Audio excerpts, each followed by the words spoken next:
जय श्री कृष्णा। राधे राधे। आप और आपके पूरे परिवार पर भगवान विष्णु की कृपा सदैव बनी रहे। आप सभी को आंवला नवमी की हार्दिक शुभकामनाएं। आज हम इस वीडियो में सुनेंगे आंवला नवमी की संपूर्ण कथा। आंवला नवमी का पर्व कार्तिक मास के शुक्ल पक्ष की नवमी तिथि के दिन मनाया जाता है। इस दिन पूरी भक्ति भाव के साथ भगवान विष्णु के साथ आंवला के वृक्ष की पूजा की जाती है और इस दिन आंवला नवमी की व्रत कथा भी सुनी जाती है। तो आइए भक्तों, पूरी श्रद्धा प्रसन्नचित मन से आज इन कथाओं का रसपान करते हैं। आंवलिया नाम का एक राजा था। उसका अपहरण था। वह रोज 1.25 मन आंवले दान करके ही खाना खाता था। इससे उसका नाम आंवलिया राजा पड़ गया। एक दिन उसके बेटे बहू ने सोचा कि राजा इतने सारे आंवले रोजाना दान करते हैं, इस प्रकार तो एक दिन सारा खजाना खाली हो जाएगा। इसीलिए बेटे ने राजा से कहा उसे इस तरह दान करना बंद कर देना चाहिए। बेटे की बात सुनकर राजा को बहुत ही दुख हुआ और राजा रानी महल छोड़कर बियाबान जंगल में जाकर बैठ गए। राजा रानी आंवला दान नहीं कर पाए। उनका परण टूट गया। इसके कारण राजा रानी ने कुछ नहीं खाया। जब भूखे प्यासे 7 दिन हो गए तब भगवान ने सोचा यदि मैंने इसका परण नहीं रखा, इसका सत नहीं रखा तो विश्वास चला जाएगा। इसीलिए भगवान ने जंगल में ही महल, राज्य, बाग बगीचे सब बना दिए और ढेरों आंवलों के पेड़ लगा दिए। अब सुबह राजा रानी उठे तो देखा कि जंगल में उनके राज्य से भी दुगना राज्य बसा हुआ है। राजा रानी से कहने लगे कि रानी देख, कहते हैं सत मत छोड़े सूरमा सत छोड़िया पत जाए, सत की छोड़ी लक्ष्मी फेर मिलेगी आए। आओ नहा धोकर आंवले दान करें और भोजन करें। अब राजा रानी ने आंवले दान करके खाना खाया और खुशी खुशी जंगल में रहने लगे। उधर आंवला देवता का अपमान करने व माता पिता से बुरा व्यवहार करने के कारण बहू बेटे के बुरे दिन आ गए। राज्य दुश्मनों ने छीन लिया। दाने दाने को मोहताज हो गए। काम ढूंढते हुए अपने पिताजी के राज्य में आ पहुंचे। बेटे बहू के हालात इतने बिगड़ गए कि राजा ने अपने बहू बेटे को नहीं पहचाना और उन्हें बिना पहचाने ही काम पर रख लिया। उनके बहू बेटे सोच भी नहीं सकते कि उनके माता पिता इतने बड़े राज्य के मालिक भी हो सकते हैं। सो उन्होंने भी अपने माता पिता को नहीं पहचाना। एक दिन बहू ने सास के बाल गूंथते समय उनकी पीठ पर मस्सा देखा। उसे यह सोचकर रोना आने लगा कि ऐसा मस्सा मेरी सास के भी था और हमने ये सोचकर उन्हें आंवले दान करने से रोका था कि हमारा धन नष्ट हो जाएगा। आज वे लोग न जाने कहाँ होंगे। यही सोचकर बहू को रोना आने लगा और बहू के आंसू टपककर सास की पीठ पर गिरने लगे। रानी ने तुरंत पलटकर देखा और पूछा कि बेटा तू क्यों रो रही है। उसने बताया कि आपकी पीठ पर जैसा मस्सा मेरी सास की पीठ पर भी था। हमने उन्हें आंवला दान करने से मना कर दिया था, इसीलिए वे घर छोड़कर कहीं चले गए हैं। तब रानी ने उन्हें पहचान लिया, सारा हाल पूछा और अपना हाल बताया। अपने बेटे बहू को समझाया कि दान करने से धन कम नहीं होता बल्कि बढ़ता है। अब बेटे बहू भी अब सुख से राजा रानी के साथ रहने लगे। हे भगवान, जैसा राजा रानी का सत रखा वैसा सबका रखना। कहानी कहते कहानी सुनते हुंकार भरते सभी की मनोकामनाएं पूर्ण करना। आइए एक और कथा सुनते हैं। बहुत समय पहले की बात है। काशी नगर में एक वेश्या निवास करता था। वेश्या की कोई संतान नहीं थी। वेश्या का स्वभाव बहुत ही शांत, सौम्य और धार्मिक प्रवृत्ति का था। वेश्या की पत्नी संतान सुख प्राप्त के लिए बहुत सारे उपाय करती। जो कोई भी उसे उपाय बताता, विधि बताता, वह उन सब विधियों को पूर्ण करती थी, पर फिर भी उनकी संतान प्राप्ति की कामना पूर्ण नहीं हो रही थी। एक बार वेश्या की पत्नी को उनकी पड़ोसन ने संतान प्राप्ति के लिए भैरव बाबा के नाम पर बलि चढ़ाने के लिए कहा। वेश्या की पड़ोसन ने वेश्या की पत्नी से कहा, अगर तुम संतान प्राप्ति का सुख पाना चाहती हो तो किसी बच्चे की बलि दो। ऐसा करने से तुम्हारी संतान प्राप्ति की कामना पूर्ण हो जाएगी। अब वेश्या की पत्नी ने जब यह बात अपने पति को बताई तो वेश्या ने ऐसा पापपूर्ण कार्य करने से मना कर दिया, पर पड़ोसन की बात वेश्या की पत्नी के मन में बैठ चुकी थी। वेश्या की पत्नी हमेशा ऐसे अवसर की तलाश में रहती थी जिसे वह भैरव बाबा के नाम पर किसी बच्चे की बलि दे सके। एक दिन वेश्या की पत्नी ने कुएं के पास एक छोटी बच्ची को खड़ा हुआ देखा। जैसे ही वेश्या की पत्नी को मौका मिला, वैसे ही वेश्या की पत्नी ने उस बच्चे को कुएं में धक्का दे दिया। इस हत्या का परिणाम बिल्कुल उल्टा हुआ। इस कृत्य के फलस्वरूप फायदे की जगह वेश्या की पत्नी को कोढ़ की बीमारी हो गई। उसे संतान की प्राप्ति तो नहीं हुई, वेश्या की पत्नी के पूरे शरीर में कोढ़ की बीमारी फैल गई। अब बच्चे की हत्या करने के कारण उसके मन में डर बैठ गया। उसे हर समय उस बच्चे की आत्मा नजर आने लगी। अपनी पत्नी की हालत को देखकर वेश्या ने अपनी पत्नी से पूछा कि क्या तुमने कोई पाप किया है? वेश्या के पूछने पर उसकी पत्नी ने उसे बच्ची की हत्या के बारे में सभी बातें बतलाई। पत्नी की बातें सुनकर धार्मिक प्रवृत्ति का वेश्या बोला, ब्राह्मण हत्या, बाल हत्या, गाय हत्या करने वाले लोगों के लिए संसार में कोई जगह नहीं है। अपने पाप से मुक्ति पाने के लिए तुम गंगा के किनारे जाकर भगवान का भजन करो। गंगा नदी में स्नान करके अपने पाप का प्रायश्चित करने की कोशिश करो। माँ गंगा और भोलेनाथ की आशीर्वाद से तुम्हारे सभी कष्ट दूर हो जाएंगे और तुम्हें तुम्हारे पापों से मुक्ति मिलेगी। अपने पति की आज्ञा का पालन करते हुए वेश्या की पत्नी गंगा किनारे रहकर तपस्या और व्रत करने लगी। अब वेश्या की पत्नी की पूजा और तपस्या को देखकर माँ गंगा प्रसन्न हो गई और वेश्या की पत्नी को दर्शन दिए। माँ गंगा ने वेश्या की पत्नी को कार्तिक शुक्ल पक्ष की नवमी तिथि को आंवले के पेड़ की पूजा करके आंवले का सेवन करने का सुझाव दिया। वेश्या की पत्नी ने माँ गंगा की आज्ञा का पालन करते हुए आंवला नवमी के दिन आंवले के पेड़ की पूजा करके आंवले का सेवन किया और विधि विधान से भगवान विष्णु को आंवला अर्पित किया। वेश्या की पत्नी का पश्चाताप और तपस्या देखकर भगवान विष्णु प्रसन्न हो गए, उसे कोढ़ की बीमारी से मुक्त कर दिया। इसके बाद वेश्या की पत्नी अपने पति के साथ मिलकर भगवान विष्णु की भक्ति करने लगी। दोनों की भक्ति से प्रसन्न होकर भगवान ने उन्हें एक स्वच्छ संस्कारी बच्चा प्रदान किया। अक्षय नवमी का दिन भगवान विष्णु की पूजा करने के लिए बहुत ही शुभ माना जाता है। धर्मशास्त्रों में बताया गया है कि आंवला भगवान विष्णु और माता लक्ष्मी का प्रिय वृक्ष होता है। अक्षय नवमी के दिन आंवले की पूजा करने से ब्रह्मा विष्णु महेश के साथ साथ माता लक्ष्मी भी प्रसन्न होती है। अक्षय नवमी के दिन सुबह शाम भगवान विष्णु को आंवले का भोग लगाना बहुत ही शुभ माना जाता है। धार्मिक मान्यताओं के अनुसार ब्रह्मा जी के आंसुओं से आंवले की उत्पत्ति हुई थी। ऐसा माना जाता है कि सृष्टि के आरंभ में सबसे पहले आंवले का पौधा आया था। इसी वजह से इसे पृथ्वी से पहले फल स्वरूप में पूजा जाता है। भगवान विष्णु सृष्टि के पालन करता है, इसलिए उन्हें आंवले का पेड़ बहुत ही प्रिय है। धार्मिक आस्था के अनुसार आंवला नवमी के दिन आंवले के पेड़ के नीचे बैठकर भोजन बनाने और खाना खाने से अक्षय लाभ और अक्षय स्वास्थ्य मिलता है। भोजन में गिरने वाली आंवले की पत्तियों को भगवान विष्णु का प्रसाद माना जाता है। अक्षय नवमी के दिन भगवान विष्णु की पूजा में आंवले का इस्तेमाल करना बहुत ही आवश्यक है। आंवला नवमी के दिन किसी भी ब्राह्मण को भोजन करवाना शुभ माना जाता है। इस दिन भोजन करवाने से घर में कभी भी अन्न धन और संपत्ति की कमी नहीं होती।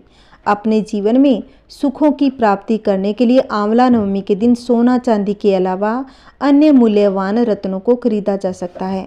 आंवले के पेड़ को कच्चा दूध चढ़ाने से शुभ फलों की प्राप्ति होती है। इसके बाद रोली अक्षत धूप से आंवले के पेड़ को देव स्वरूप मानकर पूजा करें। इसके बाद आंवले के पेड़ की 108 बार परिक्रमा करें।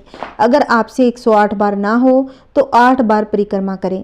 मोली कलावा सूत लपेटकर गांठ लगानी चाहिए। आंवले के पेड़ की पूजा करने के बाद अपने परिवार और संतान की सुख समृद्धि के लिए प्रार्थना करें। इसके बाद अपने परिवार के साथ आंवले के पेड़ के नीचे बैठकर भोजन करें। आंवला नवमी के दिन आंवले के पेड़ की पूजा करने से जीवन के सभी कष्ट दूर हो जाते हैं और मनुष्य को सुख समृद्धि और धन की प्राप्ति होती है। एक कथा के अनुसार एक बार जगत गुरु आदि शंकराचार्य भिक्षा मांगने एक कुटिया के सामने रुके।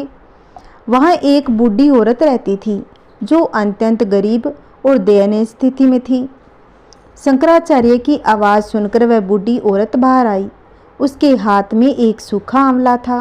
वह बोली, महात्मन, मेरे पास ही सूखे आंवले के सिवाय कुछ भी नहीं है जो मैं आपको भिक्षा में दे सकूं। अब शंकराचार्य को उसकी दशा पर दया आ गई। उन्होंने उसी समय उसकी मदद करने का प्रण लिया। उन्होंने अपनी आंखें बंद की और मंत्र रूपी 22 श्लोक बोले। ये 22 श्लोक कनक धारा स्त्रोत के श्लोक थे। माँ लक्ष्मी ने दिव्य दर्शन दिए। इससे प्रसन्न होकर माँ लक्ष्मी ने उन्हें दिव्य दर्शन दिए और कहा कि शंकराचार्य, इस औरत ने अपने पूर्व जन्म में कोई भी वस्तु दान नहीं की। यह अत्यंत कंजूस थी और मजबूरी वश कभी किसी को कुछ देना ही पड़ जाए तो यह बुरे मन से दान करती थी। इसीलिए इस जन्म में इसकी यह हालत हुई है। यह अपने कर्मों का फल भोग रही है, इसीलिए मैं इसकी कोई सहायता नहीं कर सकती। अब शंकराचार्य ने देवी लक्ष्मी की बात सुनकर कहा, हे माँ लक्ष्मी, इसने पूर्व जन्म में अवश्य दान धर्म नहीं किया है, लेकिन इस जन्म में इसने पूर्ण श्रद्धा से मुझे यह सूखा आंवला भेंट किया है। इसके घर में कुछ नहीं होते हुए भी इसने यह मुझे सौंप दिया। इस समय इसके पास यही सबसे बड़ी पूंजी है। क्या इतना भेंट करना पर्याप्त नहीं है? शंकराचार्य की इस बात से देवी लक्ष्मी प्रसन्न हो गई। उसी समय उन्होंने गरीब महिला की कुटिया में श्रवण के आंवलों की वर्षा कर दी। अक्षय नवमी के संबंध में एक कथा और है।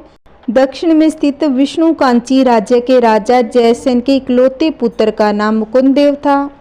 एक बार राजकुमार मुकुंद देव जंगल में शिकार खेलने गए।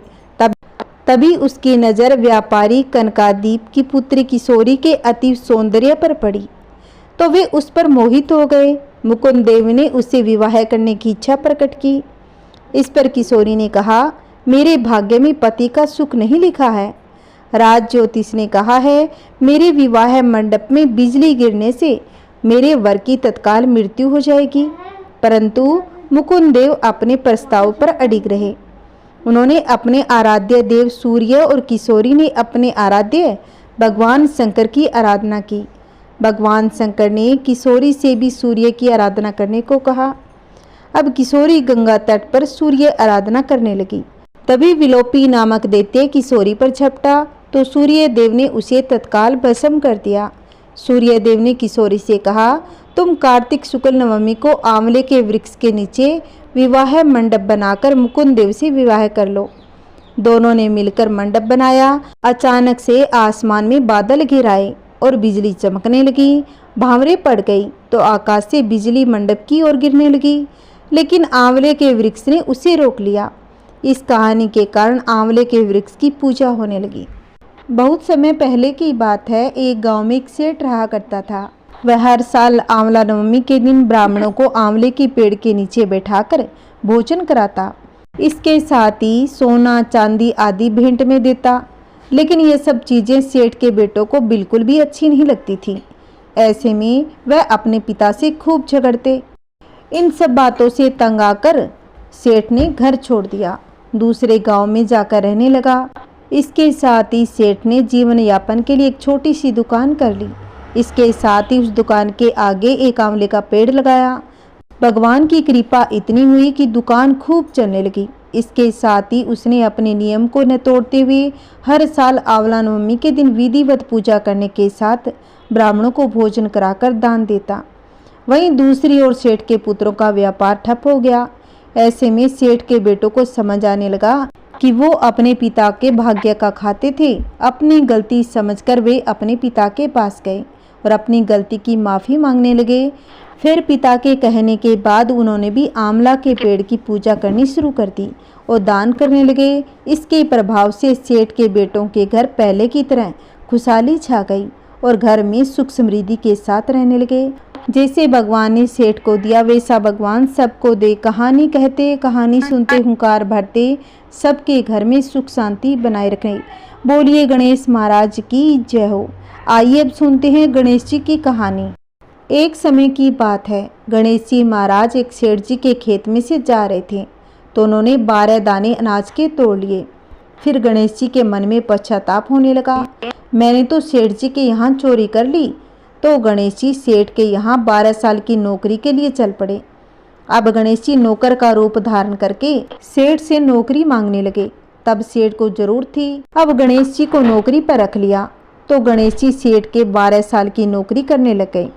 एक दिन सेठानी राख से हाथ धोने लगी तो गणेश जी ने सेठानी का हाथ पकड़कर मिट्टी से धुला दिए।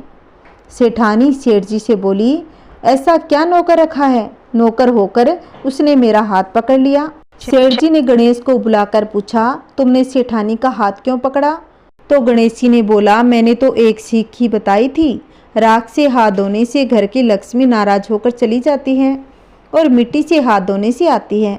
सेठ जी ने सोचा कि गणेश है तो बहुत ही सच्चा। थोड़े दिनों के बाद कुंभ का मेला आया। सेठ जी ने कहा कि गणेश जी, सेठानी को कुंभ के मेले में स्नान करा के लाओ। अब गणेश जी सेठानी के साथ चल पड़े। सेठानी किनारे पर बैठकर नहा रही थी तो गणेश जी उनका हाथ पकड़कर आगे डुबकी लगवा लाए। घर आकर सेठानी ने सेठ से कहा, गणेश ने तो मेरी इज्जत ही नहीं रखी, इतने सारे आदमियों के बीच में मुझे घसीटकर आगे पानी में डाल दिया। तब सेठ ने गणेश जी को पूछा, ऐसा क्यों किया? तो गणेश जी ने कहा कि सेठ जी, सेठानी किनारे बैठकर गंदे पानी से नहा रही थी तो मैंने आगे अच्छे पानी में डुबकी लगवा कर ले आया। इससे अगले जन्म में बहुत बड़े राजा और राजपाट मिलेगा। सेठ जी ने सोचा कि गणेश है तो सच्चा। एक दिन घर में पूजा पाठ का आयोजन रखा। हवन हो रहा था। सेठ जी ने गणेश को कहा कि जाओ सेठानी को बुला ले आओ।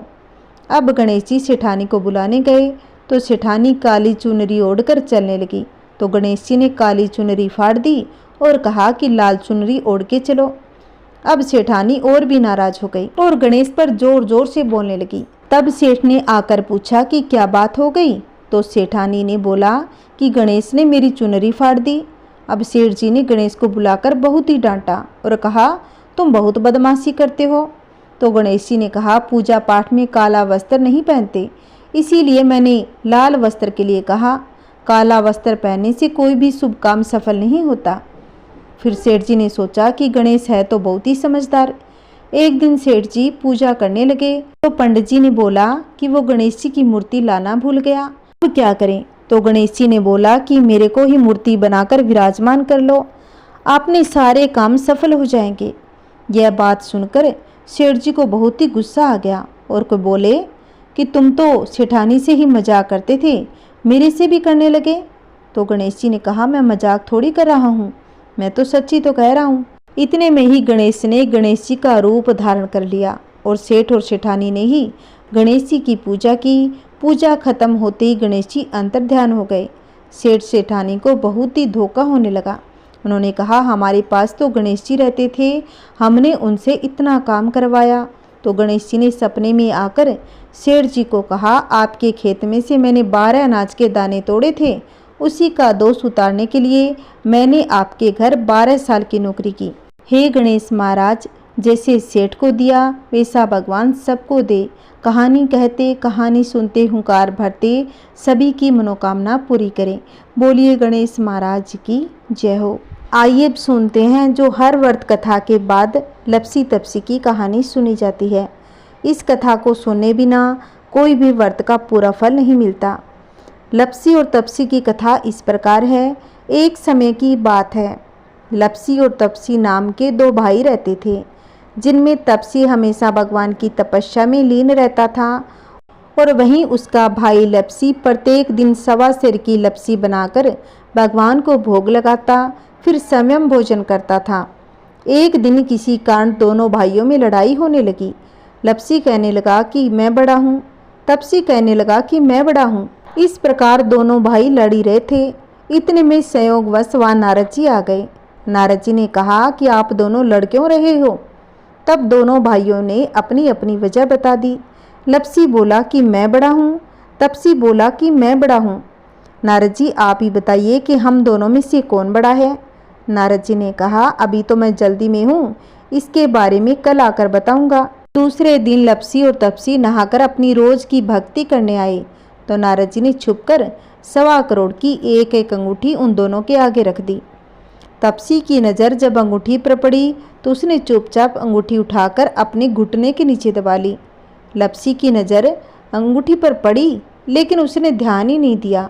भगवान को भोग लगाकर लापसी खाने लगा। अब नारद जी दोनों के सामने आए तो दोनों ने पूछा कि नारद जी बताओ, हम दोनों में से कौन बड़ा? नारद जी बोले, मैं दोनों का फैसला अभी किए देता हूँ। नारद जी ने तपसी से खड़ा होने को कहा तो वो खड़ा हुआ तो उसके नीचे दबी अंगूठी दिखाई पड़ी। नारद जी ने तपसी से कहा कि तपस्या करने के बाद भी तुम्हारी चोरी करने की आदत नहीं गई, इसलिए लपसी बड़ा है और तुम्हें तुम्हारी तपस्या का कोई फल नहीं मिलेगा। तपसी शर्मिंदा होकर माफ़ी मांगने लगा। उसने नारद जी से पूछा कि मेरी तपस्या का फल मुझे कैसे मिलेगा।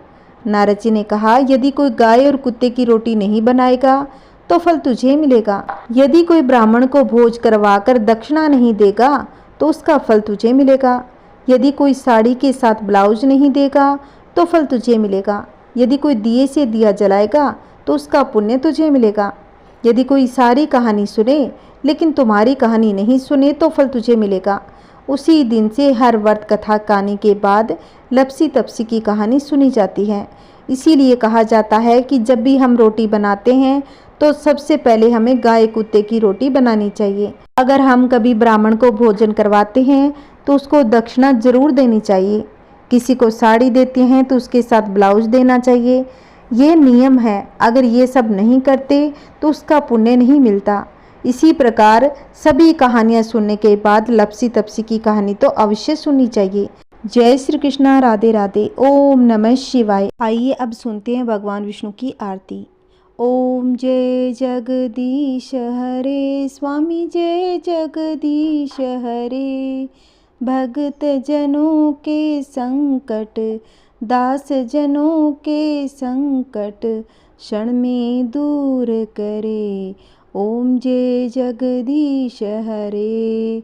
जो ध्यावे फल पावे, दुख बिन से मन का, प्रभु दुख बिन से मन का। सुख संपत्ति घर आवे, सुख संपत्ति घर आवे, कष्ट मिटे तन का। ओम जय जगदीश हरे। मात पिता तुम मेरे, शरण गहूँ मैं किसकी, प्रभु शरण गहूँ मैं किसकी। तुम बिनु और न दूजा, तुम बिनु और न दूजा, आस करूं जिसकी। ओम जय जगदीश हरे। तुम पूरन परमात्मा, तुम अंतर्यामी, प्रभु तुम अंतर्यामी। पार ब्रह्मा परमेश्वर, पार ब्रह्मा परमेश्वर, तुम सबके स्वामी। ओम जय जगदीश हरे।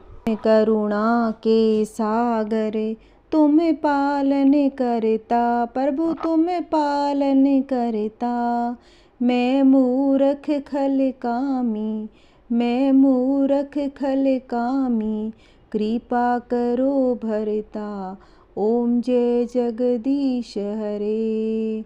तुम हो एक अगोचर, सबके प्राणपति, प्रभु सबके प्राणपति।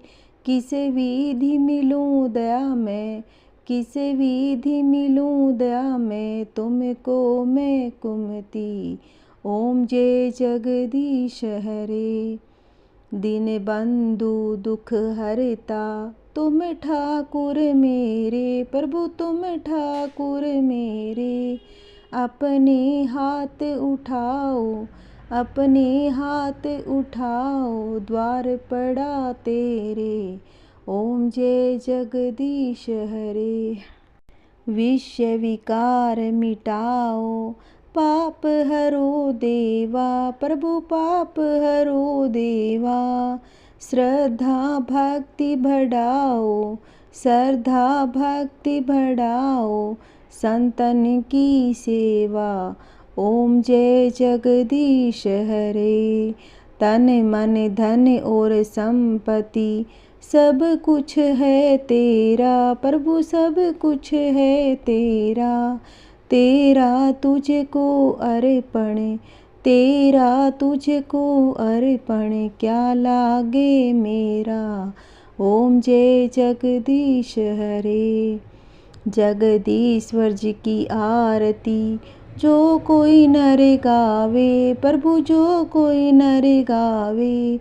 कहत शिवानंद स्वामी, कहत शिवानंद स्वामी, मनवांछित फल पावे। ओम जय जगदीश हरे, ओम जय जगदीश हरे, स्वामी जय जगदीश हरे। भगत जनों के संकट, दास जनों के संकट, क्षण में दूर करे। ओम जय जगदीश हरे। जय श्री कृष्णा, राधे राधे। ओम नमः शिवाय। हर हर महादेव।